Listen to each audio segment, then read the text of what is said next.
Dans 1 an et demi, la ville de Paris accueillera les Jeux Olympiques d'été. Alors qu'une quarantaine de chantiers sont en cours, dont le village des athlètes et le centre aquatique, des enquêtes ont mis au jour la présence de travailleurs irréguliers.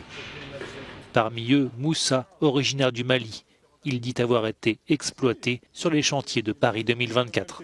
Tous ces beaux stades que les gens voient, mais en réalité, ce qui se cache derrière, ces stades-là, ils sont construits aux deux de pauvres. Il y a des chantiers que je fais, je travaille jusqu'à 20 heures. Si tu dis que tu ne veux pas rester, ils vont te faire des chantages. Ils vont dire soit tu restes, soit tu prends tes affaires. Gueye est lui aussi originaire du Mali, lui aussi sans papier. Il nous montre sa carte d'accès au chantier du centre aquatique où il aurait travaillé clandestinement.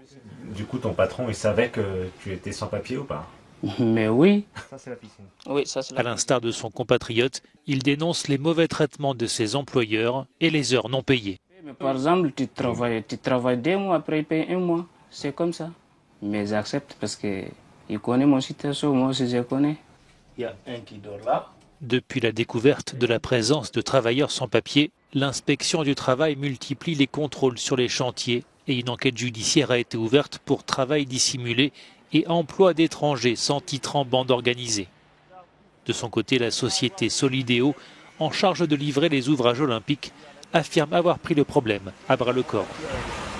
On a analysé les situations et quand il y avait des entreprises fautives, elles ont été immédiatement écartées du chantier, des opérations.